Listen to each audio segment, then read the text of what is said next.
Hello, my friends. This is Dr. Ems here to support your journey with intermediate microeconomics, and we are going to start today where I left you last time, faith integration with economics. We spoke in detail about the book of Job in particular.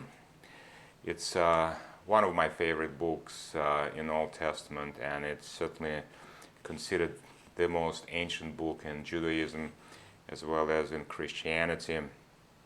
And it's just such a fascinating interaction between most righteous man and God, and there are so many interesting questions. What was interesting about the book of Job, and from economic perspective, I'm just going to do a little review. On your slide, we have considered the trade-off, economic trade-off that everyone is facing. In this case, Job was facing the trade-off between friendship and all other goods. In particular, you have to agree with me that friendship is expensive. It's expensive because it takes time, it takes resources, it takes energy to maintain the friendship. So that means that it could be expressed in the form of all other goods that we have to give up in order to pursue the friendship. So in this case, if you were to start at this point with your indifference curve, point of tangency, as we discussed previously, this is the critical point of tangency.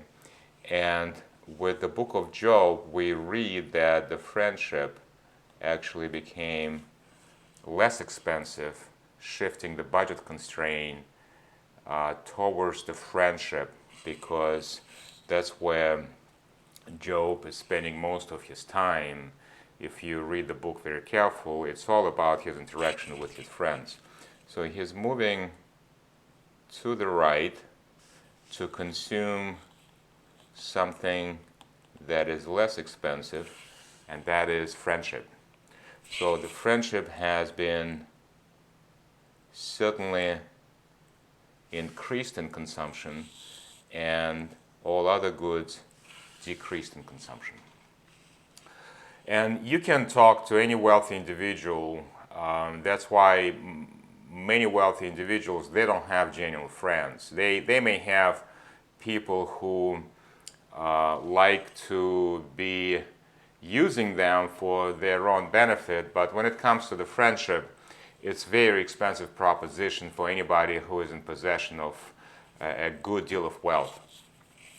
So, and it's not uncommon to find wealthy people to be very lonely just for that reason alone. Now, what was interesting about the book of Job as it was concluding, and I'm about to move on to show you some other examples as well, is that not a single day that Job spent in his suffering was put to waste.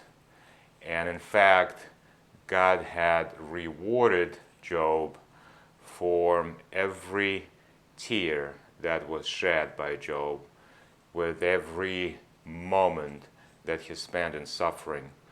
And that's something that is very encouraging, that oftentimes people find themselves in despair when they go through difficult times in life, and they can't help themselves wondering why this is happening, why it's happening with me. And there is a sense of space wasted, wasted days, wasted moments in life. And the book of Job clearly shows us that nothing is wasted, and in fact, it's a burden for God when righteous person goes through the suffering, whether due to the Satan intervention, due to the circumstances, due to some of the lessons that we have to acquire from God Himself. So there are many different reasons why we have sufferings, and Jesus actually made some references to that. All right, so I want to move on now to the next example. The book of Job was fascinating. Next one is another Old Testament episode when Jews had to confront Egyptian king at the very difficult time when Egyptian king wanted to punish Jews by ordering to slay their children. And how do we look at this episode from economic perspective? Well, it would be very similar.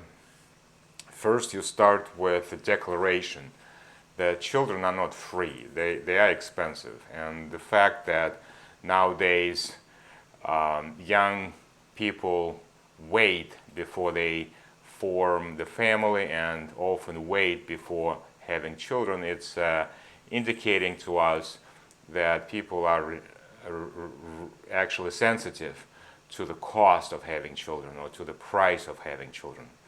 So in this case, children also demand some time and resources, and that has to be placed within our analysis as such. So what you have in front of you is slavery of Jews, and because it's either having children versus all other goods, including spiritual devotion, we may jump to our analysis in a similar fashion, where you start by declaration that there are children on the right hand side, and on the left you have all other goods. Then you draw the budget constraint, and here's your trade-off that each family, without exception, has to go through. So you basically start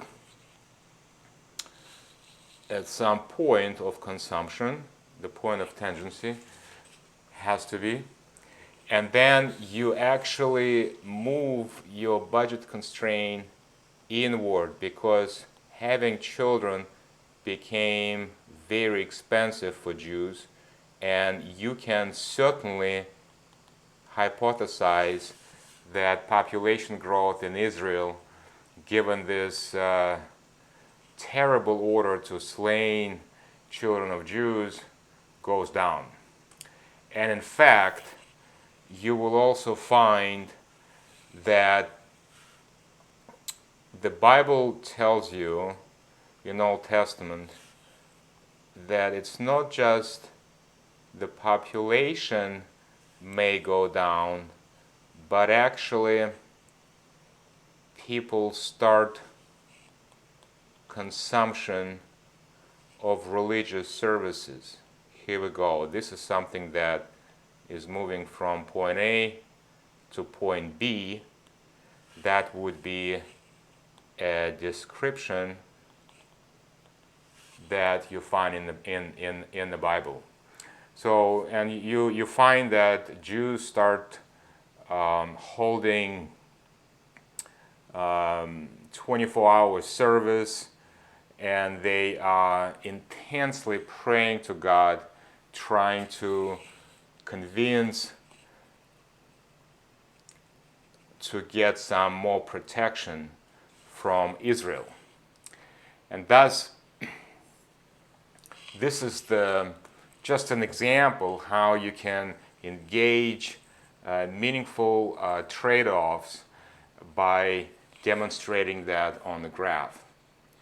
All right, let's go to the next example. And I hope that by the end of the presentation, you will be able to do it independently. When you open your scripture, when you open a newspaper, when you open any source of reading materials, you should be able to understand behavioral choices that people make, or any living organism for that matter, including your domesticated animals.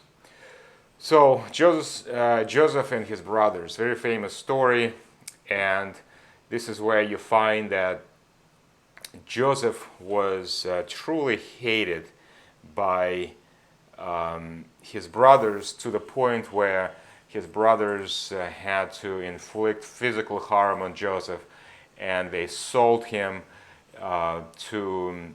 into slavery. And what was interesting, that in real life, you would wonder what can overcome hate, what could possibly bring encouragement and love into the relationships that we have with other people. And you will be surprised how economics plays the role in here. So, basic economic trade-off that you can trace through this example is the price for food goes up considerably, and there is a hunger as a consequence. Joseph's brothers and extended family no longer have resources that could sustain them at the place where they were. And brothers decided to make this trip, a business transaction, I should point out, a business transaction, to go to Egypt and get some food in exchange for gold and some other precious possessions that they had. So it was a barter transaction, goods for goods. So as they arrived to Egypt, as you may recall from the story, Joseph made peace with his brothers, and it was a very touching moment when they actually moved. Notice, they moved from hate to repentance and to love. And it all was triggered by economic phenomena when the price for food went up. I hate to say that, but this is belittling our human nature to the point where we are reduced to such a unfortunate, primitive properties, that we have to accept higher prices in life in order to, at times, improve who we are. And thus, you see the power of economics, that it could move hearts, it could move feelings, it could stir emotions. It's quite powerful, unlike anything else that I know. So in this case, what you have a trade-off between food versus all other goods, such as worship, visit Joseph, visit family. And as you understand, those trade-offs that we face on a daily basis in our own lives, and thus it's very applicable. So you see the budget constraint shifts inward in this case, and if you want, I can quickly draw this on the paper here to show you how to get it technically executed. So you have all other goods versus food, and that's the trade-off. So Joseph experienced, in essence, abundance of food, but their brothers increased the elevated price. And if it's elevated price for food, it shifts inward, and thus you get the budget constraint that moves inward, and you are moving from point A from point B. All right, so that would be a very classical example, and I want you to learn how to do those trade-offs, because there are some fascinating questions you will be able to answer if you know how to get it done. All right, so now we can go back to our presentation and let's do another one. King Solomon. He was proclaimed as the wealthiest and the wisest person ever lived. And surely enough, King Solomon was very respectful to the first law of demand.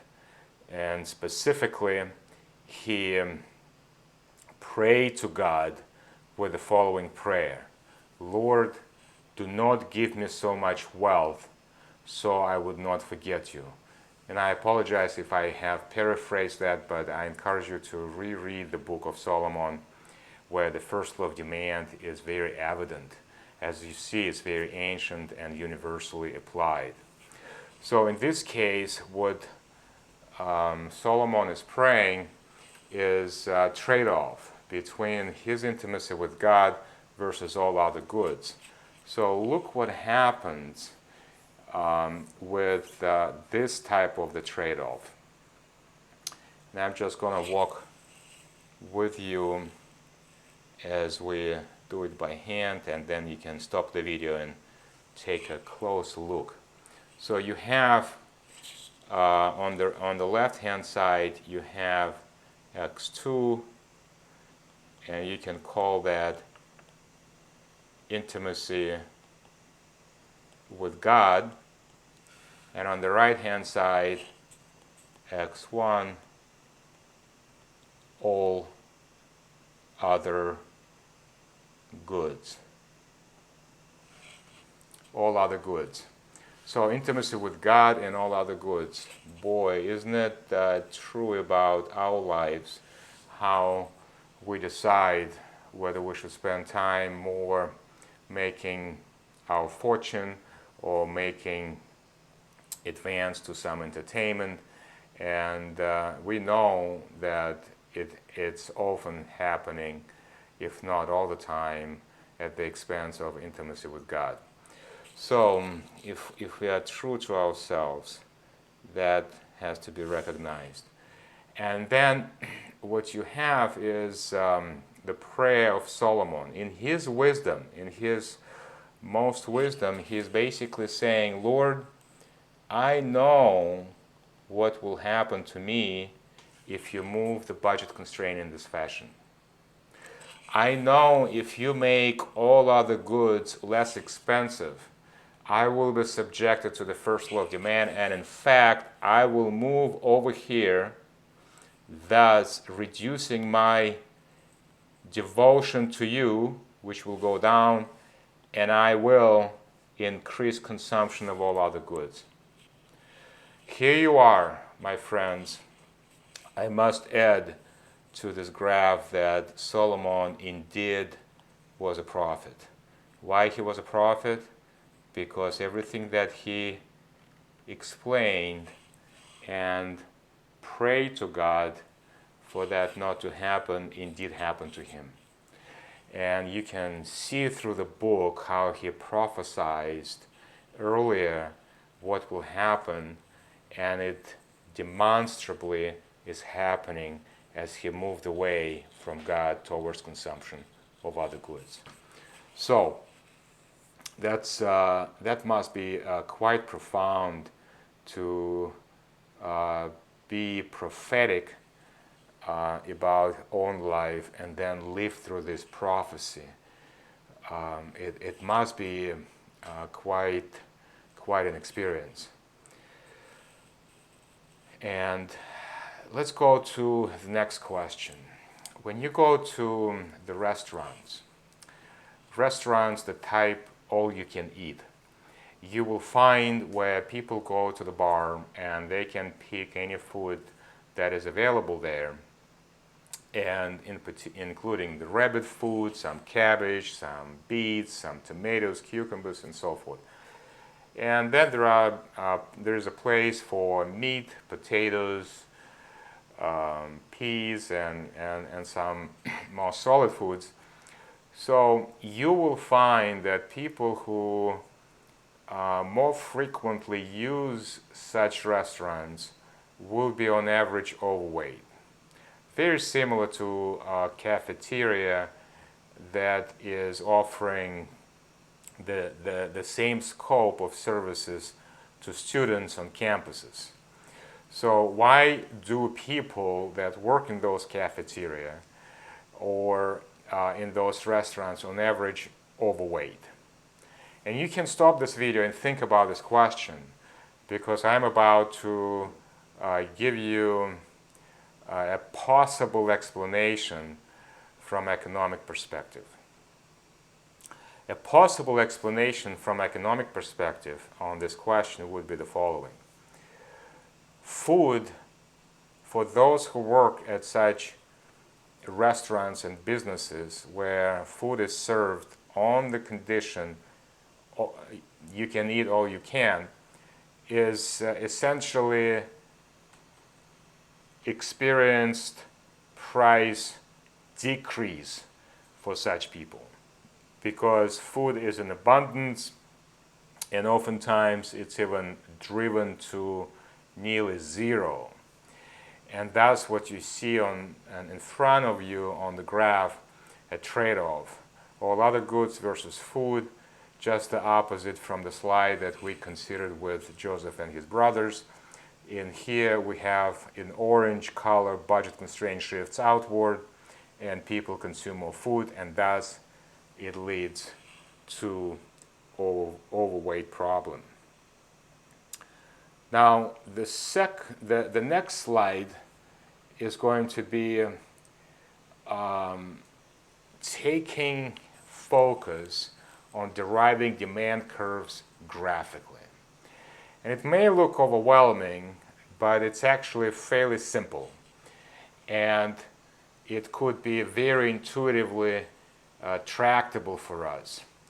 Essentially what you do, you are considering two goods. Now you are expert how to do the graphical presentation. And in light here, I'm having good Y versus good X, and you can start with point A, the budget constraint in the middle, then price for good X goes down, thus the budget constraint shifts outward to point B, or it could go up in terms of the price for X, and then you move to point C. And you can project these changes on the demand for X. So let me quickly show you how it's done on the graph. Essentially what you do, you are looking at Y versus X. You start with the budget constraint at point A, and then you shift the budget constraint outward where you find point B, and you already created 2 points that's sufficient enough to draw the demand. So you started with a price that was relatively high, that was the price, and then you are moving price for X down, and that's going to be low price. And it takes only 2 points to draw the demand, and here's your demand for X. Done. Very easy, very tractable. And intuitively you can see how demand, individual demand or market demand, can be derived. Now if you want to add a third point, you can increase the price for X, and thus you will locate point C. In this case, point C, when projected, is going to be found right here. So you see it takes very, very few seconds to complete this graph, and now you understand the essence of how to derive the demand curves graphically. And I want to, at this point, I would like to stop, and we'll come back next time. You have a blessed day, my friends.